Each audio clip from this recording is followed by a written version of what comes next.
Okay. But I wanted to start off by just telling you something that happened to me today. Was so embarrassing, girl. I went to have brunch with my friends. So for context, these are my friends, like newly made acquaintances, right? It was a small group for young adults in church, and we met up at a coffee place for brunch and whatever. And I think I've attended one of those with you. Yeah, those kind of things. Yeah, I took Ari with me, and it's a little bit of TMI, but I put her on my lap because there was only one chair, and then we're eating together, and so she got down and she went to sit with one of them, and she took off her socks, and she was trying to just walk around and whatnot.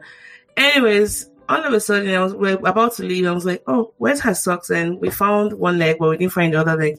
One of the girls was actually sitting on it, and before I knew it, my bra, the ring, that little ring in the bra, girl. Before I left home, so I'm wearing black on black, right? So I wanted to wear my black bra, one of my black. I don't have a lot of them, and that metallic stuff that they put in the underwire, it was already poking, and I was like, but I like the bra because it's it's solid, right? You have that when I wear shirts like this, I want to make sure that my boobs are just not all, because you know how much I hate bras. And then the wire, I don't know how it got out. It was on the chair, girl. Talk about embarrassment. And the girl saw it. Of course, she knew what it was, but she didn't want to say anything. But I had to have that conversation. I'm like, I really don't know how that got there, but that is mine. Because, of course, of all the people sitting on that table, it had to be mine because, I was the most endowed. Not as I have a lot of boobs, but comparatively speaking. So, that happened to me today. Yeah. That happened to me today. I thought you were going to say one of them fell out. But oh, no. I'm not Janet Jackson. Don't worry.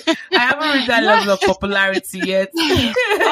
Popularity. But seriously, what I'm going to talk about breaking today, it's going to be sad, and I think it's just nice to start off on a light note.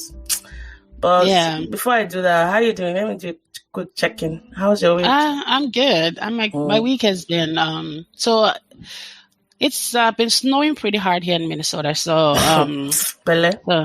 I know.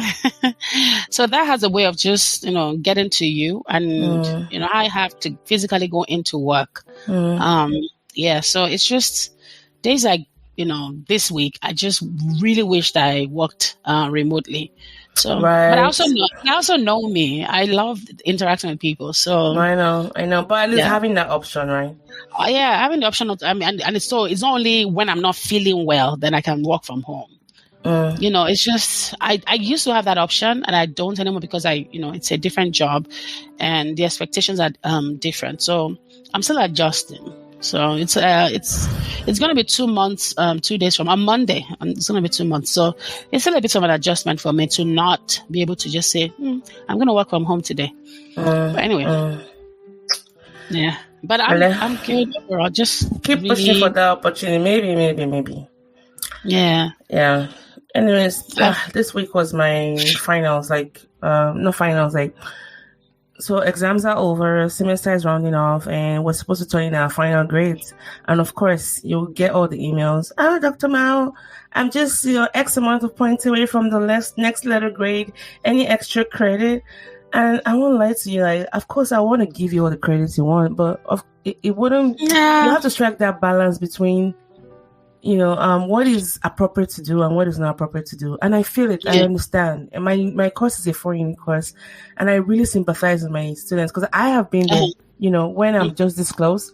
So short of what I had to do, when you do your exam review, there's some questions, you look at the statistics.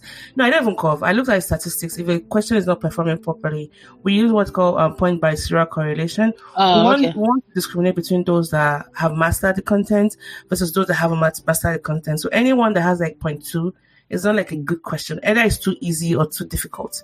And sometimes they might have questions that will have negative by serial correlation, meaning the high performers are not getting the questions. It's the absent-minded ones that are getting it. So that question could be problematic.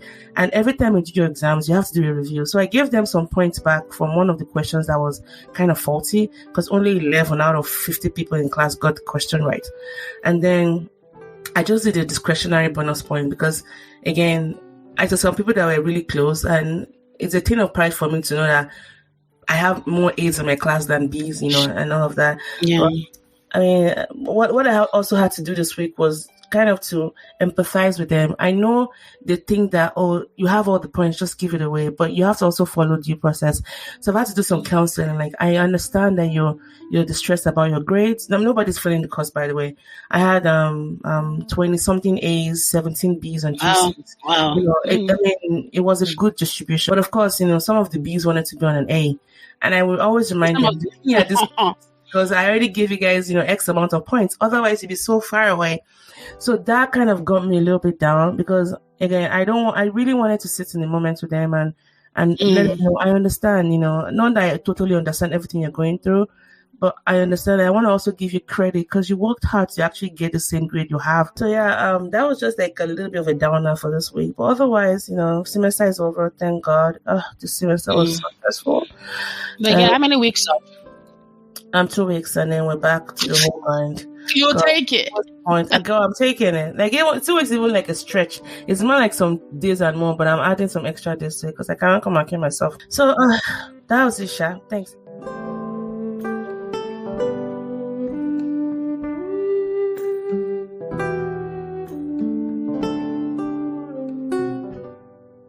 So today we're gonna be talking about a topic that I have some personal experience with, and I think experientially, maybe I don't think Bimpe has, whether she has it, we'll find out, but I don't think so. But I know she's aware of some people who, have also had some form of brush with this thing. And I'll kick us off by quoting one of my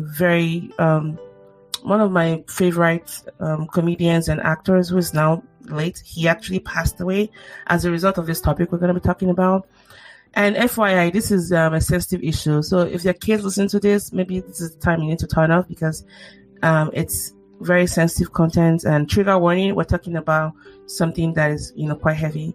And he said, and I quote, "I think the saddest people always try their hardest to make people happy because they know what it's like to feel absolutely worthless, and they don't want anybody else to feel like that." Robin Williams. So today we'll be talking about the topic of suicide in light of tWitch's, which is his name was Stephen Boss, and he was 40, and he committed suicide some days ago before this recording, and it was sad. Bimpe. I don't know him, of course. I don't have a personal experience with him, but I've been following him since So You Can Dance. So You Think You Can Dance, right? Mm-hmm. And I just, because you always know the people of color. I know the people of color. I know the Asian people, like the minorities. But for him, his b-boy kind of dancing and just the way he did his craft, you could tell that he was really gifted at that, and he stood out in that area. And then he came into bigger prominence when he started DJing for Ellen DeGeneres. Mm-hmm. But I knew that since 2014 he was her DJ until her show wrapped up not too long ago. Yes, yeah. I'm just curious to know, like, how was it for you when you heard the news, and what went through your mind? It was so surreal. I couldn't believe it. I mean, I saw it. I'm like, I know I've read it here. Let me go and search again. Maybe, it was just right? So. Yeah, it was just really hard to swallow. I don't know this guy personally, but again, from You Think You Can Dance, and then he went on to, like you said, DJ for Ellen, and so that's all I know about. But I know he's a family man. I know he's married and he has 2 kids. Alison Hooker, 3 kids. Three kids. Yeah, so 3 kids. And I just started wondering, what happened? And then I started remembering all these popular people who have died, and I don't know. I think for me, the first place I go to when I hear anything sad is I become numb. And then, the one person but this was not by suicide anyway. He died. And I cried my eyes out. Was Kobe? It was such a because, I don't know him. I've never met him, but I cried like he was my brother. So anyway, going back to your question. So I sat there in disbelief. Like, no, not him. How? When? Why? Those are the questions that came, at me. And then of course when I saw it, I think I quickly forwarded it to you. Have you seen this? So it's just and he said his kids, they're so little, even if they are grown. So little, but yeah, I mean, there's one that is a little bit older, but they're still. I mean, he's in the prime of his life, 40. Yeah, 40. 40. I'm just. Yeah, we're close to 40. Next year we'll be 40. Exactly. We're close to 40. 40 doesn't feel old to me because I'm, when I was younger, yes, when I was 10, 40 was like a dinosaur. But now that I'm so close to it, it's still looking younger. And I think for me, I actually struggle with talking about this topic because it feels like it might seem like I'm being a bit self-serving, but I think not talking about it, especially given my own personal experience, I wouldn't be doing my platform a favor. Not that I have to be vulnerable. I don't owe anybody my vulnerability, but I think it's time we talked about just what happens, and I can share my own experience when you get to that point where you think suicide is an option, right? And I know people might say, well, if you commit suicide, you're being selfish. Yeah, we can have that aspect of it, right? We can have two truths. It might seem like a selfish act, and it might also be like a selfless act. Not that I'm pushing for suicide, and unless you've gone into that area time when you just had that brush with it, you would never understand. The way I can explain it is that you can't even think of anything. You're so engrossed in whatever you're going through, whatever the issues are. It has almost like absorbed your whole life.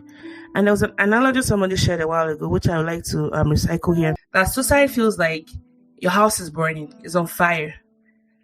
And then you break a window to jump out of the house to save yourself. And it makes sense, right?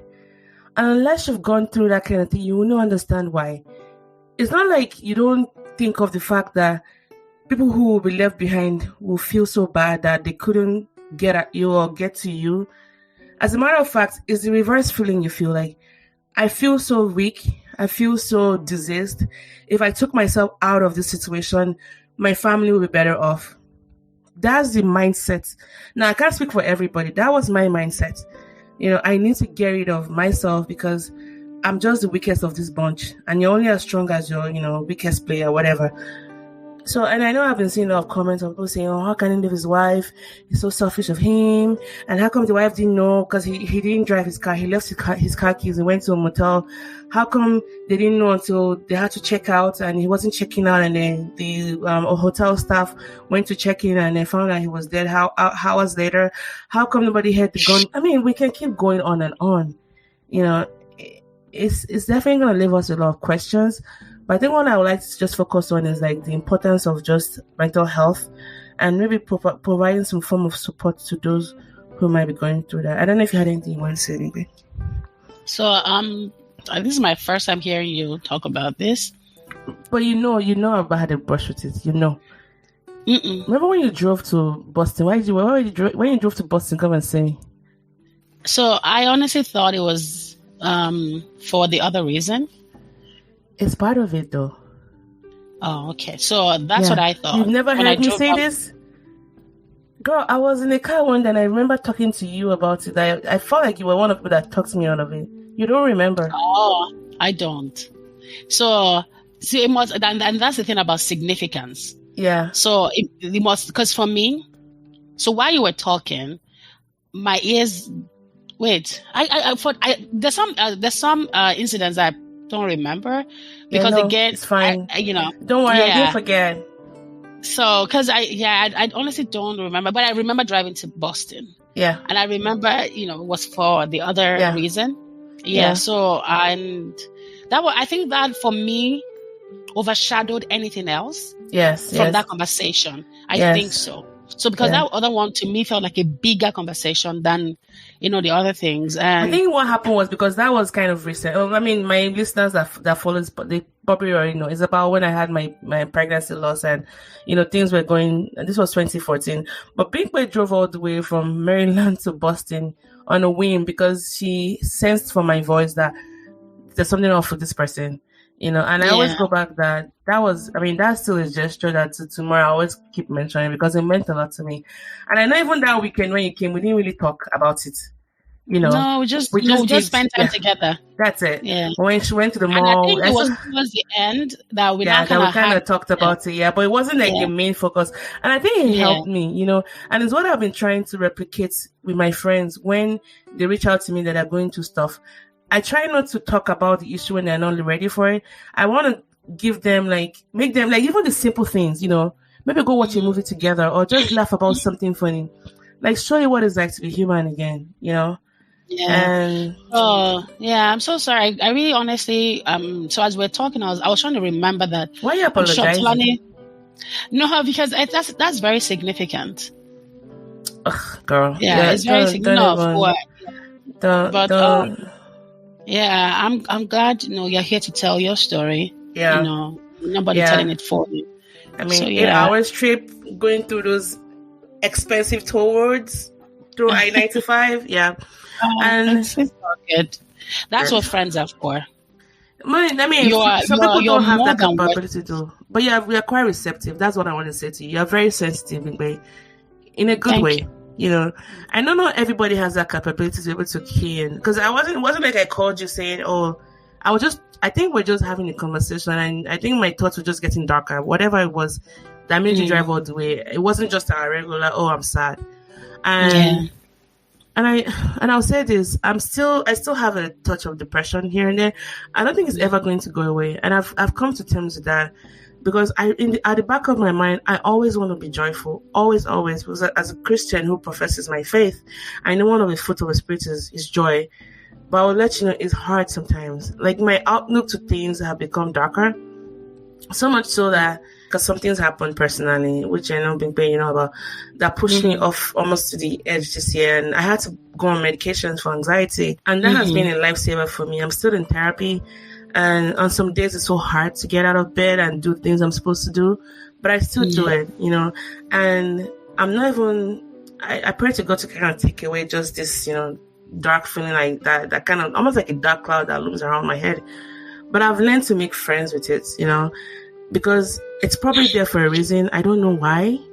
It wasn't from a lack of trying. But I'm getting used to befriending that proverbial monkey on my back. And I think maybe that's my way of working around it, because it's yet to go away. It's been years now, and I still have it. Yeah. Sorry to hear that, Tolani. That's tough. It's tough. I'm surprised you don't know this part of me, Bimpe. Like which aspect what didn't you know about? No, I've always known that. I mean, like you said, I knew about that situation. That and but I just, because you're always, and that's the thing, you're always doing. That's it. So, but doing comes from a reason, though. You know that, right? Yeah. So it's like you're trying to make up for, for something. That's it. I think, I don't know, and I'm not saying this lightly, just so you know me. I know. For me, again, it's such a heavy topic that I'm trying to, soak it in. What you just have you let me even ask you personally, have you had anybody go, like, take themselves out this way? Oh, sorry, not take themselves out. That's not very insensitive. Have you met anyone who's died by suicide, or who you know personally?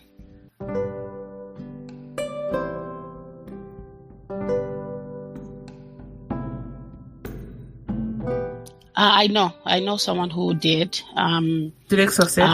It did. Actually, I know two people who have done that. When I was much younger, we didn't even know what it was then. I was maybe 15. No, I mean, of course, I knew someone died, but it was much later that the details around his death, just came up.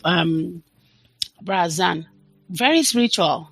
He was in charge of the deliverance ministry, I think, at the time, or maybe prayer ministry at the time in the church I attended back in Nigeria. And suddenly, with younger sister, we're very good friends, younger sister and younger brother. They come from a Muslim background, so they all converted to Christianity. And, I'm not sure what, they said he owed so much money or something like that. And then he hung himself on the fan and he died.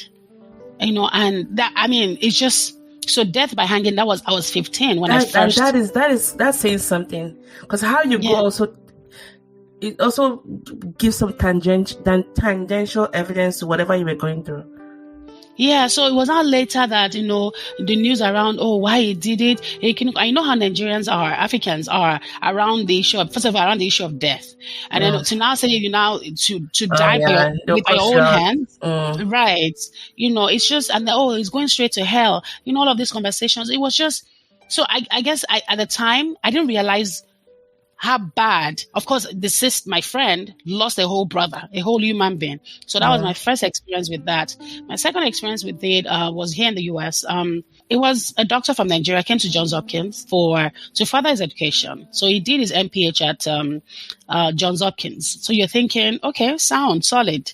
And at some point, he became homeless, and he didn't tell anyone. Mind you, always hanging out with us. We did things together, and he never thought. I mean, some of us, we had 2-bedroom apartments. Some of us, we had 3. Some people lived in houses that they could have housed him. He never mentioned it. I think this whole thing around pride, that, African pride, the shame around that. It's good to have that, but when you need help, you need help. Anyway, he didn't ask for help. He stayed in his, so he now stayed in his car, and it was a terrible time in Maryland at the time, winter. And so he lost his legs. Oh no. Frostbite. Hypothermia. He lost his legs. Hypothermia. And, it was so bad that they had to amputate. They had to amputate. Both of them? Both of them from below his knee. Oh my God. How old was this guy? Like, he's probably in his 20s then, or 30s? No, he was, how old am I? And these guys were maybe like 3 or 4 years older than me. Oh my God. So anyway, long story short, he became an amputee overnight. Mind you, went from being homeless to becoming an amputee. You can imagine the struggle. At some point, he even came to church. The church I attended in Baltimore at the time, came to church and he gave a testimony. I didn't know, it was after his testimony that I got to know about him. That's the story. It was after after the testimony he gave in church, and then we started hanging, because I didn't even know that. I just noticed that he would walk with a limp. I didn't realize what it was. I was like, okay. Okay, this is why he walks with a limp. I hung out with him, I think, one time before that testimony. And then after that testimony, I now fully got the entire story. Because apparently it's such a sensitive story. No one was talking about it. But when he then shared his own story, then that story, I now said, okay, well, he's shared the story now. Can you guys give me the background? So then they explained he was homeless, he had frostbite, and it was, his legs were amputated. And at some point, we thought it was fine, because again, we now became really close. We used to hang out every weekend. As I became really close to this guy, we used to hang out in Tyler's house at the time. And this, we thought it was fine. And suddenly it just went quiet on us. He changed his number, so we couldn't reach him. We didn't know where he lived. We didn't know anything about this dude after a while. Someone who you hung out with every Saturday. Suddenly you didn't know where he was. And we were worried. So that's how one day, another friend of ours that you know very well, then he was on a bus. That's how he now saw this guy. This same person that we have been looking for. That's how he went and approached him and he started calling his name. The guy refused to acknowledge, but you could tell that he knew who our friend is, right? And the guy kept saying, and he could see that the guy now started sweating. So the panic of recognition hit him. He didn't want to be recognized. I think he was trying to start his life over again. He had lost his mind. I think he became homeless again or something like that, because it was not, according to the description that this friend gave, he looked homeless. So, and then at that point, so somehow, I think they found out where he lived at which of these homeless shelters he was in. And then, his parents, they came from Nigeria, and they bundled him home because to Nigeria. Everybody advised them, like, no, you can't leave your son here. He's not doing well in the US. He's not thriving. His life is worse. So you can imagine the pain of living in Nigeria is success. Quote and unquote, is success. With nothing, and then 2 legs gone. Yes. So let's even talk about Disability Act and all that. It's not very good in Nigeria. Why would they even take? Oh my goodness! Without any plan in place. Even if you have money, is your money going to fix the roads? Will it fix the places that you ramps? We're not considering. And don't let's say go only travel Nigerian bus and let's say all on Jim. Sorry, that was saying that people that have 2 legs in Nigeria cannot even really cope. How much more those that need accommodation? So, yeah. Once you have some form of physical disability, it's almost like your life has ended in Nigeria. The possibilities are so next to nothing. Anyway, that narrative is changing because people are bringing awareness to it. They're empowering people who have disabilities and all that. So I want to actually participate in things like that in Nigeria because it's a good thing to do. Anyway, back to my story. Ultimately, I don't think it was in Nigeria for 2 weeks or 3 weeks when he killed himself. He hung himself too. By hanging. Yeah. And yeah. I mean, I can only imagine so I sat back and I thought, I kept thinking, why would, anyway, it's, so those there's this book, I mean, there's also somebody that I talk about this issue with. There's this book that, he recommended to me that was, he's a psychiatrist, plus, mental health and all that. He's very good when it comes to that. It's called, Stay, a history of, always forgetting his title. Yeah, a history of suicide and the philosophies against it. And it's by this she's a historian and also a poet. Her name is Jennifer Michael Hecht. I don't know if I'm saying her name very well. There's a chapter in the book that kind of caught my attention, and I'll try my best to recall it. And I think it says that suicide happens in clusters, right? Suicide, whatever you do, your demise will affect somebody else. Say for example, if a parent commits suicide, their children are 3 times as likely to do so at some point in their lives, right? And then if you're in that act of wanting to take your life for whatever reason, you may feel isolated, but in fact, you're deeply connected to those around you, right? And one thing that stood out from that paragraph was also saying that if you want your loved one to make it through their dark nights, you have to make it through yours. And I've held on to that for the longest time because I want a better story, right? I mean, it's staying behind and just, fighting through it. It's very hard on some days.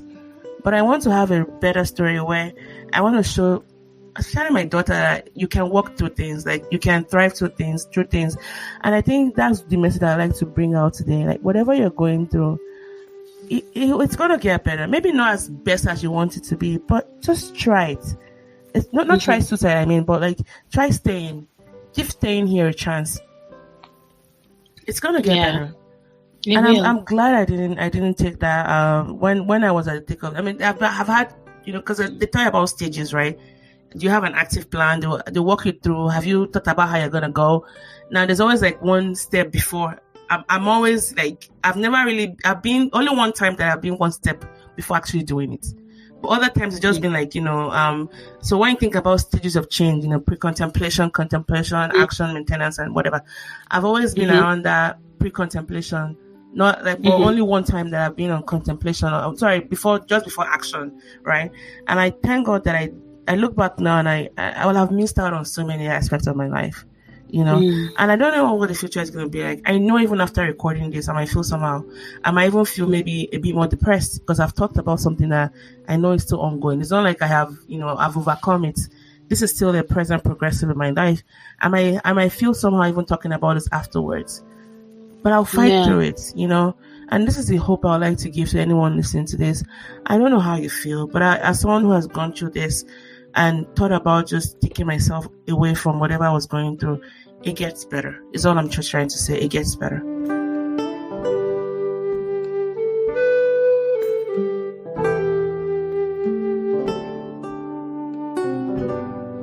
Yeah.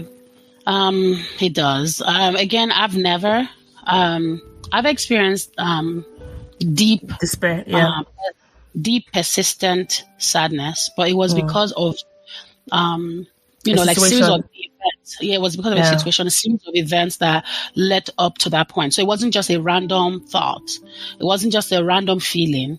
It was because I wanted something, it didn't work out, and it just then made me realize, oh my God, these opportunities, why, and all of that. So just made me, I had more questions than anything else. And so it was just, that for like almost 2 months. This morning when I walked, myself and Jackie went outside, so that Jackie can do our business. And I was just out there with my landlord, and we just got talking, and I'm not sure how, we ended up talking about suicide. And so he kind of mentioned his own personal story with it, and how his brother reacted when one of their siblings passed, through suicide. And eventually how this same brother who was upset, who was mad at this person, then had his own turn. Kind of like, what goes around comes around. And then how his attitude changed. He decided to extend more grace to people who have done things like that, who went through with it, who didn't get the help that they needed. Because sometimes lots of these things, it's just chemical imbalance. It is. That's a big one. Family history. Yeah. Yes. Family history, chemical imbalances where you're not finding the right medication combination to help you sort it out. And so because I for the longest time, my longest standing career is as a social worker. And I've experience with people who deal with depression, and you just keep wondering what exactly is it that you're sad about? But it's beyond, you can't explain it. Yeah, you can't explain. It's just, you can't explain. You can't talk them out of it. You can just be there. So what I do, I just create, distractions for them. So while I'm there, they get a release from that, because I'm not trying to act as just a psychiatrist, make you talk about it. Because sometimes people just don't want to talk about it. They don't want to talk about it. Yeah, you just want to sit in it, So, but here I come. Well, I'm telling you, okay, let's go to the mall. Okay, let's do this. Okay, let's do that. Just, taking your attention away. Jackie, come here. Taking your attention away from that, So, no, she hears the knocking and she's about to start barking. What's wrong? Yeah. I also wanted to even add that some medications can also they can alter your brain chemistry. They can. Yeah, they can. Yeah. I mean, ironically, the medication I'm on, it actually predisposes you to suicide, which is kind of weird, even though it helps with my anxiety. And but then I because Taiwo is different. My husband is different. He doesn't know what it's like. Not that he doesn't empathize. We're having a conversation the other day. He goes, "You're almost always depressed, right?" I'm like, "Yeah." And he goes like, and I that's why, because I still try to not take it for granted. Especially after what happened to Twitch, I checked in on all my my male friends, and I talked to Tyler, and I know with his dad passing away, that's like a major life change. So I said, "Hey, are you okay mentally?" He was like, "Yeah, I'm fine." Like, he's always happy, that's Taiwo. But I still don't want to take it for granted, because again, it's the strong people and the seemingly happy people you need to check on more than the sad people. And then he goes like, don't worry, that he's never going to think of things like that. But I feel like definitely our brains are different, right? Perhaps there's a family history, which again, my parents don't talk about this kind of issues. Yeah. When we have issues with mental health in places where we come from. They never talk about it. They never talk about it. They don't want to talk about how this person was a doctor, Yeah. It manifests in different things, like especially with hyper-religiosity. Praying, we're okay, fasting. That could be like some, I'm not saying anybody that does that has some mental health issues, but those can be, hyper coping strategies, right? We don't know. That's how we cope. Definitely your brain chemistry, yes, or maybe some situations, right? And I know, especially at this time of the year, it gets there's bad a high risk. Yes, it does. With weather changing, like seasonal affective disorder is the reason why it's on the DSM-V as one of a condition. So again, checking on people and asking the right questions. Like after that whole Twitch thing, I reached out to somebody that I'm close and I'm like, remember that pact? Because we made a pact. Like whenever you think your thoughts are getting darker, you need to let me know. Yeah. And so I texted him. I was like, I should check on that. Is it the same person? Yeah. That one. Thanks for reminding me of that one. That one I haven't even checked on that one, because that one has been on the radar. On the radar. I'm actually proud of myself, because I went all the way to see that person. Actually, think about it. I did exactly. I inspired that. So I texted him. I was like, "Hey, remember that pact we made? This is me reminding you that you are not allowed. You are banned from." It was okay. That I know he's doing okay. He's just been overeating and blah blah blah. So again, this time of the year, Christmas is happy. Everybody's supposed to be happy, but you'd be surprised that for some people it's total opposite. Yeah. Right. It's just, I don't know. There's just something about this end of the year, and I feel like I know people that argue against suicide are those that talk about it from a moral and ethical or even like a religious standpoint. But that said, suicide has been, as you know, it's been happening for dozens and dozens of, even it predates Christianity. Yeah. Way back, you know. And what his name did it? Judas. Yeah. He did, yeah. But the very first one was actually from Paramount and Thisbe, you know, and this person is almost like whether it's really true, but this was sometime around 2000 BC, and she was raped, right? And she took her life, and then she wrote a letter. She left a letter and said, you know, this is what happened to me, and then I think her brothers avenged her afterwards. It kind of reminds me of the story of Tamar in the Bible. But again, all that to say that even before Christ came, you know, people have been doing it, taking their lives, right? But there's also another side of that story that they were a pair of ill-fated lovers, you know, that it wasn't rape. I know YouTube is probably gonna demonetize or even ban this episode I'm doing because they don't like using buzzwords like suicide and rape and whatnot. Well, all of that to just say that, but for whatever reason you're thinking about offing yourself, that reason is legitimate, right? You're the only one that knows what you're going through. Perhaps people around you, they've already seen you as this particular person, and I think that's also another thing. People that would deem to be strong, there's this burden we feel to always be strong for you. Yeah, and nobody should be made to feel that way because I'm human. I'm not always strong. I'm not always consistent. The only person that cannot change, that is the same today, yesterday, and forever, is Jesus, right? And as a Christian, I believe that. But allow yourself to still feel human and be vulnerable and fall apart.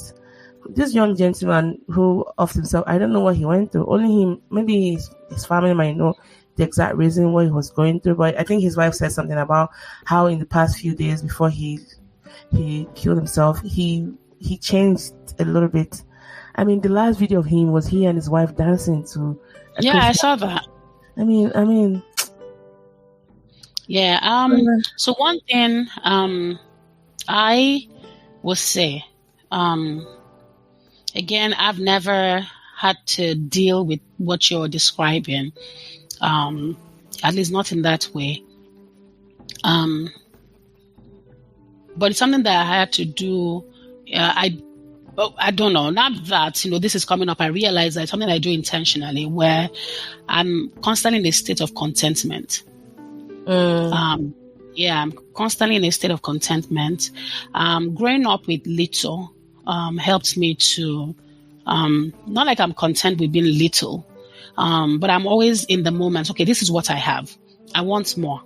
But this is what I have. So instead of, you know, being here and feeling all troubled by the things that I'm yet to do, I'm not like it doesn't wash over me to say, oh my God, I've lost years. Opportunities have, you know, slipped through my fingers. And sometimes, most of the time, it's not anything I had control over. And so, but I always learn to just be content, even in moments like that.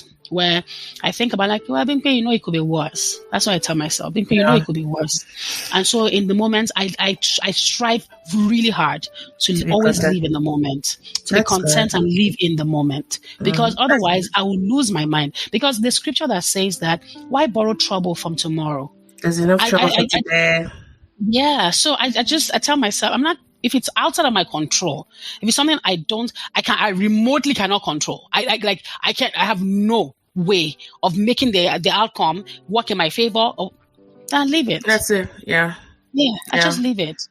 So don't put yourself under the pressure to always appear to have it. And I'm not talking to you. I'm talking to just our audience in general. So don't put yourself don't put yourself in that place where you always feel like you have to have it. It says little with godliness is great content. Yeah, contentment is great. Something like that. Yeah. So I think I focus so much on that, and I thank God for that scripture. It stabilizes me. When things want to start spiraling, I remind myself, Olabimpe, you are someone's prayer point. So you call yourself like an American, Olabimpe. Girl. Yeah. So continue, Mama. Yes, so in Olabimpe. I just myself, Olabimpe, look, your someone's prayer point. What you are today, what you have today, is a place someone is, praying to get to. So why don't you enjoy what you have? Just yes, there's still things that is out of your reach. It's okay. As long as there's life, there's hope. You know, it's a sleeping dog is, a living dog is better than a dead lion. It doesn't matter how great you are, you're gone. So just I just want to encourage someone. Just I don't have that first-hand experience like that Tony has, but this is how I battle. When you feel that, because those things add up to that feeling of wanting to off yourself. Yeah, it does.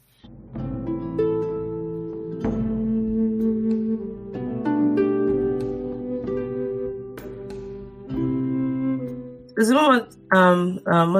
startling to think that there are some people that are at risk, definitely males, right? And we're also seeing an uptick of Black males who are, predisposed to that. So if you have people that you love in that demographic, this might be a nice time to check in on them. I think I'm just gonna run up by saying what has really helped me again, in addition to everything Bimpe said. I think one would be definitely gratitude. There's an app, there's an alarm I set on my phone every day at 10:07 to kind of pause whatever I'm doing and then just be grateful for the past 24 hours. One thing I'm thankful for, that helps. Being in therapy, going on medications, journaling, pouring myself into the service of others. Not at the risk of depriving myself of my sanity, but I enjoy doing certain things for people. It gives me joy, because I find that when I'm really in my darkest moment, I retreat from society. You can always even tell I don't want to talk, I don't want to pick calls, I don't want to engage. That's when I really need to do things that brings me joy. But ironically enough, when I actually want to be away. And I think even having a sense of responsibility above and beyond the spouse, having a child now, you can't but just get into a routine, because you need to be stable for that person, and how much more for a child that came from an environment that wasn't quite stable. So she's definitely gonna see a lot of things, and that's okay. But I want to work hard on myself and try my best and model to her what resilience looks like, what's overcoming some difficult things look like. And I think I also owe it to my future self. So this is the part where I want to talk to those who might be have been in this situation where I've been. When you want to kill yourself or off yourself, you're doing a lot of damage to your community, and there's no way you can ever know how much valuable you are. There's no way. But trust me, people need you. People need you, because we cannot truly know what we mean to other people, and we can't even know what our future self will experience. Right? I mean, there's so much around us. There's so many mysteries about life. There's some things that still brings joy. I love looking at trees. I know this sounds very weird. I have trees in front of my house, and it makes me happy. Like just looking at trees and just how majestic they are and how their colors change. I'm not able to keep plants alive, but if I was able to keep plants alive, I'll have more plants in my house, because those bring me joy, because they grow, they blossom, right? So find those things. Life offers endless possibilities to, and then always wait for the sun. No matter how dark the night is, the sun is going to shine tomorrow. And that's the hope I would like to infuse in you. But seek help, find someone to talk to, and know that you're not alone. I need you here. I mean, you're valued. There's a purpose to your life. Every one of us has a purpose. And if you deprive yourself of that chance to show what your purpose is, you're depriving us of the greatness, of the awesomeness that abounds in you. I hate to sound like a preacher, but yeah, that's all I have to say though. Yeah. And you're right. I don't know if you need me to add to that. Oh yeah, please go ahead. You can wrap us up to where. No, so there's something that you mentioned. You talked about trees, and nothing lasts forever. Happiness, sadness, whatever it is, your state of euphoria, it doesn't last long. It doesn't last forever. Let me not say it doesn't last long. So everything will move. Everything is in phases. People are in stages. Life is in phases, like they say. And like a tree, like Tony mentioned earlier, so it's so glaring here in Minnesota, where it's cold. It's cold, and then it's just a bleakness of the season, right? But even in that quote unquote bleakness, there's beauty. It's so beautiful when the snow hits the ground and everywhere is white, and it provides like a contrast against the environment. But it doesn't last long either. Before you know it, it melts away. Yeah, and exactly. And then the tree starts to blossom again, and the leaves, so everything. That's our life. Seasons of our life. Exactly. Yeah. It's in seasons, and it's in stages, and it's in phases. And it may look like you're in a phase that is taking too long. Just know that that phase is going to pass. It's not permanent. So even the state of your sadness, it's not permanent. You have to live intentionally. You have to be intentional about overwhelming, but it's not permanent. It's not. So that's all I mean, I would have missed out on my daughter. I would have missed out on just, you would have missed out on me getting married, my dear. Girl, yes, and you having kids. I would have missed out on so many things. Yeah, excuse you. And, my friends' babies that have carried, I would have missed out on just so many things. I would have missed out on even having a podcast. You would have missed out on Jackie. I haven't met Jackie, but hi, Jackie. I would have missed out on so many things. And so I'm holding on to those days because the world is so big, it's so majestic, and there's so many great things happening in this world. And my problem, no matter how significant it is, it pales in comparison to the joy I can find around me. And that's why I keep searching. I'm an optimist when it comes to that, like finding that source of happiness. And of course, still joining in Christ, reading my Bible and doing things Christians are supposed to do. But in any event, we hope, this episode was, you got one or two things from it. And it's why I actually wanted to talk to Bimpe, because I've definitely our brain chemistry is different, as you can tell. But that said, we've all been affected one way or the other by this topic. But we just wanted to share just some of the things that have worked well for us, because the commonality between both of us really is that we've been through moments of despair, like every one of you listening to this. But how do you make sure that those despairs don't outweigh the joy that life brings? That was just the point of this episode. In any event, this has been the More Sibyl Podcast I didn't even introduce you, Bimpe, but you should know by now. If you guys don't know her by now, this is Olabimpe, my friend, and I just enjoyed talking to her. But we hope to gain something from this episode. If there are other topics you'd like for us to explore, please don't hesitate to let us know. In any event, catch you on another episode of the More Sibyl Podcast. I remain your host, More Sibyl. Bye for now.